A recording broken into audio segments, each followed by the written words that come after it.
അവൻ്റെയും പുത്രൻ്റെയും പരിശുദ്ധാത്മാവിൻ്റെയും നാമത്തിൽ ആമേൻ. പ്രത്യക്ഷീണ പ്രാർത്ഥന. ഇന്ന് 25-ാം തീയതി മാർച്ച് മാസം ചൊവ്വാഴ്ച. കർത്താവിൻ്റെ നാമത്തിൽ എല്ലാവരും ഹൃദയപൂർവ്വം സ്വാഗതം ചെയ്യുന്നു.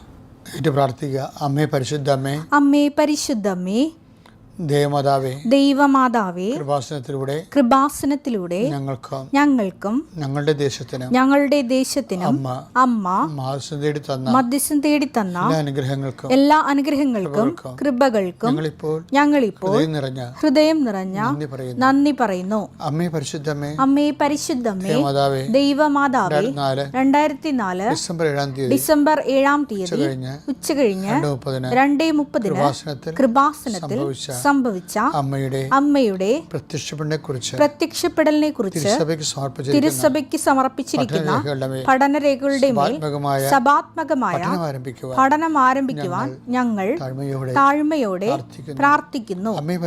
അമ്മേ പരിശുദ്ധമ്മേ, ഭൂസ്വർലോകങ്ങളുടെ രാജ്ഞിയായ അങ്ങേയ്ക്ക് ഭൗമ സംരക്ഷണത്തിനായി പ്രപഞ്ച പ്രകൃതിയെ തന്നെ തിരുസഭ പ്രതിഷ്ഠിക്കുവാൻ ഈ പ്രത്യക്ഷീകരണം വഴി ഇടയാക്കണമേ.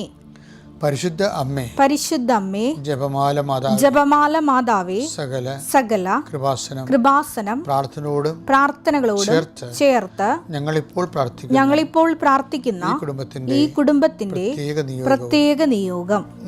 മക്കളെ,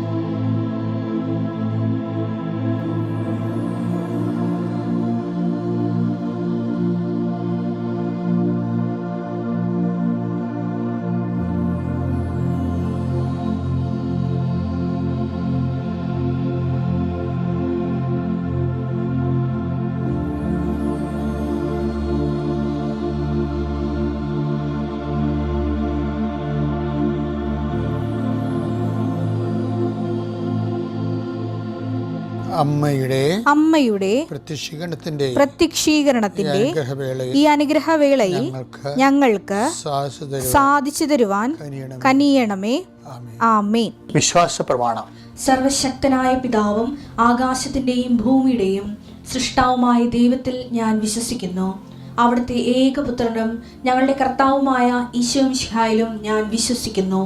ഈ പുത്രൻ പരിശുദ്ധാത്മാവിനാൽ ഗർഭസ്ഥനായി കന്യകാമറിയത്തിൽ നിന്ന് പിറന്ന് പൊന്തിയോസ് പീലാത്തോസിന്റെ കാലത്ത് പീഡകൾ സഹിച്ച് കുരിശിൽ തറയ്ക്കപ്പെട്ട് മരിച്ച് അടക്കപ്പെട്ട് പാതാളങ്ങളിൽ ഇറങ്ങി മരിച്ചവരുടെ ഇടയിൽ നിന്ന് 3-ാം നാൾ ഉയർത്ത് സ്വർഗത്തിലേക്ക് എഴുന്നള്ളി സർവശക്തിയുള്ള പിതാവായ ദൈവത്തിന്റെ വലതുഭാഗത്തിരിക്കുന്നു. അവിടെ നിന്ന് ജീവിക്കുന്നവരെയും മരിച്ചവരെയും വിധിക്കുവാൻ വരുമെന്നും ഞാൻ വിശ്വസിക്കുന്നു. പരിശുദ്ധാത്മാവിലും ഞാൻ വിശ്വസിക്കുന്നു. വിശുദ്ധ കത്തോലിക്കാ സഭയിലും പുണ്യവാന്മാരുടെ ഐക്യത്തിലും പാപങ്ങളുടെ മോചനത്തിലും ശരീരത്തിന്റെ ഉയർപ്പിലും നിത്യമായ ജീവിതത്തിലും ഞാൻ വിശ്വസിക്കുന്നു. ആമേൻ. സ്വർഗ്ഗസ്ഥനായ ഞങ്ങളുടെ പിതാവേ, അങ്ങയുടെ നാമം പൂജിതമാകണമേ. അങ്ങയുടെ രാജ്യം വരണമേ. അങ്ങയുടെ തിരുമനസ് സ്വർഗത്തിലെ പോലെ ഭൂമിയിലും ആകണമേ. അന്നു വേണ്ടുന്ന ആഹാരം ഇന്ന് ഞങ്ങൾക്ക് തരണമേ. ഞങ്ങളോട് തെറ്റ് ചെയ്യുന്നവരോട് ഞങ്ങൾ ക്ഷമിക്കുന്നത് പോലെ ഞങ്ങളുടെ തെറ്റുകൾ ഞങ്ങളോടും ക്ഷമിക്കണമേ. ഞങ്ങളെ പ്രലോഭനത്തിൽ ഉൾപ്പെടുത്തരുതേ, തിന്മയിൽ ഞങ്ങൾ രക്ഷിക്കണമേ. ആമേൻ. നന്മ നിറഞ്ഞ മറിയമേ, സ്വസ്തി. കർത്താവ് അങ്ങയുടെ കൂടെ സ്ത്രീകളിൽ അങ്ങ് അനുഗ്രഹിക്കപ്പെട്ടവളാകുന്നു. അങ്ങയുടെ ഉദരത്തിൻ ഫലമായി ഈശോ അനുഗ്രഹിക്കപ്പെട്ടവനാകുന്നു. പരിശുദ്ധ മറിയമേ, തമ്പുരാന്റെ അമ്മേ, പാപികളായ ഞങ്ങൾക്ക് വേണ്ടി ഇപ്പോഴും ഞങ്ങളുടെ മരണസമയത്തും തമ്പുരാനോട് അപേക്ഷിക്കണമേ. ആമേൻ. കർത്താവേ, നിന്റെ ഉന്നതമായ നാമത്തിന് സ്വസ്ഥം ചെയ്യുന്നു. കർത്താവേ, നിന്റെ വിശുദ്ധ പൗരോഹിത്യത്തെ മഹത്വപ്പെടുത്തണമേ. കർത്താവേ, സഭയിലുള്ള സാന്നിധ്യം പ്രകടമാക്കണമേ. 39 വർഷം ഞാൻ അർപ്പിച്ച കൃപാനയുടെ യോഗ്യതയാൽ കൃപാസന അൾത്താറെ ജീവനോടെ പ്രത്യക്ഷപ്പെട്ട പരിശുദ്ധ അമ്മയുടെ മാധ്യസ്ഥത്താൽ ഞാൻ നിങ്ങളെല്ലാവരെയും ആശീർവദിച്ചുകൊണ്ട് ഈ പ്രഭാതത്തിൽ പ്രാർത്ഥിക്കുന്നു. കർത്താവേ, അങ്ങയുടെ മക്കളുടെ യാത്രകളെ സമർപ്പിച്ച് പ്രാർത്ഥിക്കുന്നു. യാത്രയുടെ ലക്ഷ്യങ്ങളെ സമർപ്പിച്ച് പ്രാർത്ഥിക്കുന്നു. കർത്താവ്, ഇന്ന് ഈ ഭവനത്തിൽ സംഭവിക്കേണ്ട കാര്യങ്ങൾ നിറവേറേണ്ട വിശേഷങ്ങൾ, ഇവരെ പ്രാർത്ഥനയോടെ കാത്തിരിക്കുന്ന പ്രതീക്ഷിക്കുന്ന വിഷയത്തിൻ്റെ മേലെ ഇടപെടേണ്ട ദൈവികമായ ഇടപെടലുകൾ കർത്താവിൻ്റെ നാമത്തെ ആശ്രയിക്കപ്പെടട്ടെ. ജോലി, വീട്, വിവാഹം, ജോലി സംബന്ധ ഉയർച്ചകൾ, അതിജീവനങ്ങൾ, എല്ലാ മേഖലകളിലും കർത്താവിൻ്റെ കാരുണ്യം ചൊരിയട്ടെ എന്ന് പ്രാർത്ഥിക്കുന്നു. ആരോഗ്യം, രോഗാതുരമായ അവസ്ഥകൾ, മനസ്സിൻ്റെ സമാധാനക്കുറവുകൾ കർത്താവ് പരിഹരിക്കട്ടെ. ഈ ഭവനം ഇന്ന് ഈ ഏത് വിഷയത്തിന് വേണ്ടിയാണ് കൂടുതൽ തേങ്ങുന്നത്, സങ്കടപ്പെടുന്നത്, പ്രാർത്ഥിക്കുന്നത്, ആ വിഷയത്തിന് മേലെ കർത്താവിൻ്റെ കാരുണ്യം വിടുതലുണ്ടാകട്ടെ. എൻ്റെ കർത്താവിന് ഉന്നതമായ നാമത്തിൽ സഭയുടെ അധികാരത്തിൽ കുരിശിൻ്റെ അടയാളത്തിൽ ദൈവികമായ ശക്തിയാൽ ഞാൻ ഈ ഭവനത്തെ ആശീർവദിക്കുന്നു. പഠിച്ചിട്ട കുഞ്ഞുങ്ങൾ, പരീക്ഷകൾ എഴുതി നിൽക്കുന്ന കുഞ്ഞുങ്ങൾ, പരീക്ഷയ്ക്ക് ഇപ്പോഴും പഠിച്ചുകൊണ്ടിരിക്കുന്ന മക്കൾ, എല്ലാവരുടെ പഠനങ്ങളെയും പരീക്ഷകളെയും പരീക്ഷാ ഫലങ്ങളെയും കർത്താവ് ആശീർവദിക്കട്ടെ. കർത്താവ് സാമ്പത്തിക വിഷയങ്ങൾ, വരുമാന മാർഗങ്ങൾ, കുടുംബജോലി സംബന്ധമായ വിഷയങ്ങളുടെ മേൽ ദൈവികമായ വിടുതലുണ്ടാകട്ടെ. Lord Jesus Christ, pour out His Spirit. Touch with the fire finger, soak with the precious blood, and authority of the Catholic Church with the power of Jesus Christ, with the merit of some holy priesthood, I bless and hallow this home.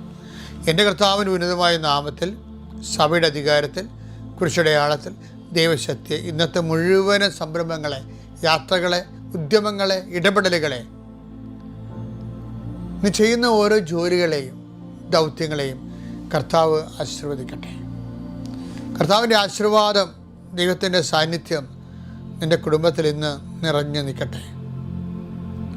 എല്ലാ അപകടങ്ങളിൽ നിന്ന് കർത്താവ് സംരക്ഷിക്കപ്പെടട്ടെ. അവിചാരിതവും ആകസ്മികമായ സങ്കടങ്ങളിൽ നിന്ന് കർത്താവ് നിൻ്റെ കുടുംബത്തെയും നിൻ്റെ ജീവിതത്തെയും നിൻ്റെ കുടപ്പറപ്പുകളെയും മോചിപ്പിക്കട്ടെ. നിത്യം പിതാവും പുത്രനും പരിശുദ്ധാത്മാവുമായ സർവ്വേശ്വരേ നീക്കും ആമേൻ. എൻ്റെ പ്രിയപ്പെട്ടവരെ, ചിന്താ പദ്ധതികളാണ് ലോകത്തെ എപ്പോഴും നയിച്ചിട്ടുള്ളത്. ചിന്താ പദ്ധതികളിൽ എപ്പോഴും മനുഷ്യനെ നന്മയുടെ പക്ഷത്ത് നിർത്തിക്കൊണ്ട് ചിന്തിക്കുന്നവരുണ്ട്, മനുഷ്യനെ തിന്മയുടെ പക്ഷത്ത് നിർത്തിക്കൊണ്ട് ചിന്തിക്കുന്നവരുണ്ട്. അതിൻ്റെ കാരണം നമ്മൾ താൻ തന്നെ ഏത് പക്ഷത്ത് നിർത്തിയിരിക്കുന്നു എന്നുള്ളതാണ്. ഇപ്പോൾ പെസിമിസ്റ്റായിട്ടുള്ള ആൾക്കാരുണ്ട്, ഒപ്റ്റിമിസ്റ്റായിട്ടുള്ള ആൾക്കാരുണ്ട്. ഒപ്റ്റിമിസം എന്ന് പറയുമ്പോൾ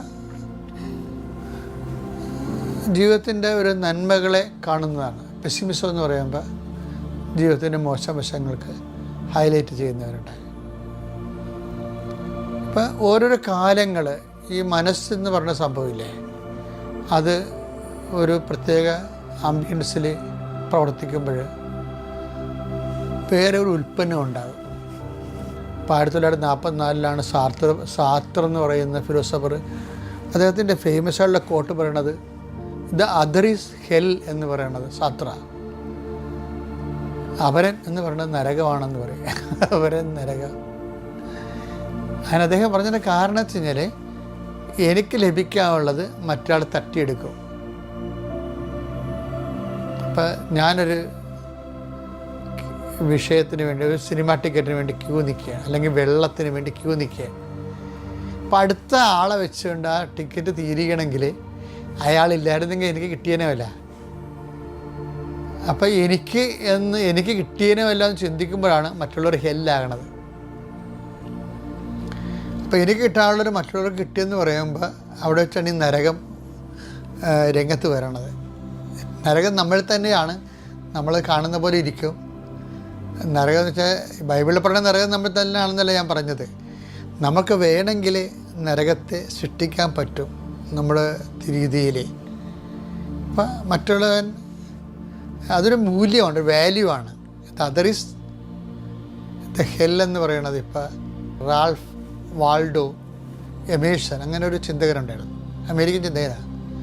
അദ്ദേഹം പറയണത്, you are what you think always. നീ എന്താണ് ചിന്തിക്കണത് അതാണ് നീ എന്ന്. അപ്പം മറ്റു മനുഷ്യർ നരകമാണെന്ന് ചിന്തിച്ച ഒരു കാലഘട്ടമുണ്ട്, യൂറോപ്പിൻ്റെ ഒരു കാലഘട്ടമാണ്. പക്ഷേ ബൈബിൾ പറയണത്, പ്രത്യേകിച്ച് പുതിയ നിയമം പറയും, ഇത് അതർ ഈസ് ഹെൽ എന്നല്ലേ പറഞ്ഞത്, അതർ ഈസ് ഹെവൻ എന്ന് പറയും. അതാണ് ബൈബിള് ലോകവും തമ്മിലുണ്ടാകുന്ന ഒരു ഫ്രിക്ഷൻ്റെ കാര്യം. അതാണ് കാര്യം.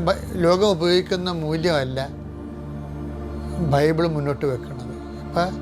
ഇപ്പം തന്നെ ഈശോ തന്നെയാണെങ്കിൽ 25:34 എടുത്ത്, അനന്തര രാജാവ് തന്റെ വലതുഭാഗത്തുള്ളവരോട് അരുൾ ചെയ്യും, എന്റെ പിതാവിനാൽ അനുഗ്രഹിക്കപ്പെട്ടവരെ വരുവിൻ.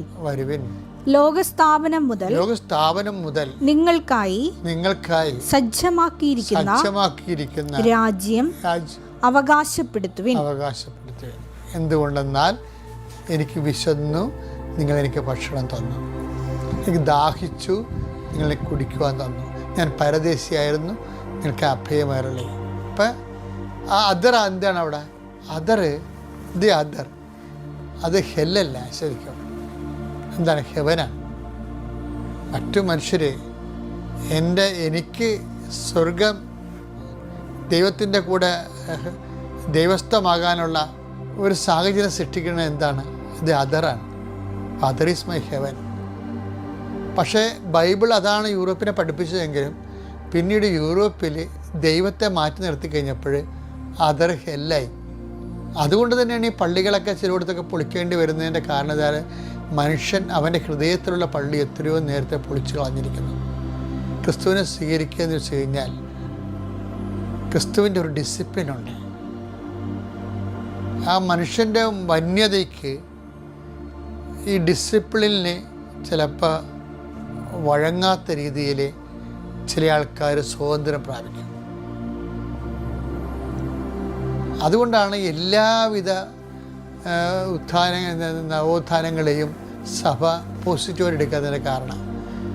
കാര്യം വെച്ചാൽ പലത് ക്രിസ്തുവിനെ മാറ്റി നിർത്തിയിട്ട് എന്ത് നവോത്ഥാനം ഉണ്ടായിട്ടും സഭയ്ക്ക് അവിടെ സ്പേസൊന്നുമില്ല. സഭ സൃഷ്ടിക്കപ്പെട്ടത് ലോകത്ത് നവോത്ഥാനം ഉണ്ടാക്കാൻ വേണ്ടിയല്ല. നവോത്ഥാന മൂല്യങ്ങൾ പക്ഷേ ബൈബിളിൻ്റെതാണ്.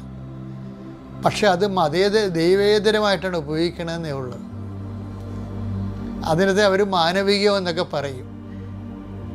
ഈ മാനവികം എന്ന് പറഞ്ഞാലും മാനവികത്തെ ഇത്രയും സബ്ലിമേറ്റ് ആക്കിയെടുത്തതിൽ, മാനവികത ഇത്രയും ദൈവികമാക്കിയെടുത്തതിൽ ബൈബിള് ഒരു ഈസ്റ്റ് ചേർന്ന പോലെ, മാവിൽ ഈസ്റ്റ് ചേർന്ന പോലെ ശരിക്കും മനുഷ്യത്വത്തെ വളർത്തിയിട്ടുണ്ട്.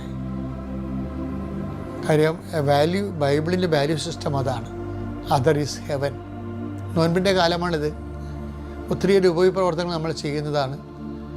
ഉപയോഗപ്രവർത്തനങ്ങൾ വസ്ത്രമില്ലാതെ വസ്ത്രം കൊടുക്കുക, അതുപോലെ തന്നെ ഭക്ഷണമില്ലാതെ ഭക്ഷണം കൊടുക്കുക. ആ കൊടുക്കുന്നത് മാത്രമല്ല, അത് ക്രിസ്തുവിൻ്റെ നാമത്തിൽ കൊടുക്കണം. നിങ്ങൾ എൻ്റെ നാമത്തിൽ ഒരു ഗ്ലാസ് പച്ചവെള്ളമാണ് കൊടുക്കുന്നതെങ്കിൽ ഞാനതിന് പ്രതിഫലം നൽകുമെന്ന്. അതെന്താണ്? ഹെവനാണ് പ്രതിഫലമായിട്ട് നൽകുന്നത്.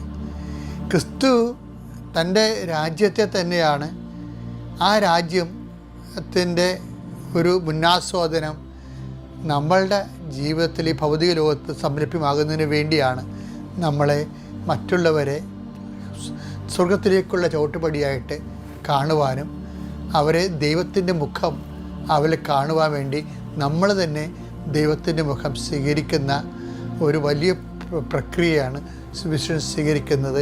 ഈ നോൻപ് കാലത്ത് നിങ്ങൾക്ക് പ്രത്യേക ഉത്തേജനം നൽകട്ടെ എന്ന് പ്രാർത്ഥിക്കുന്നു.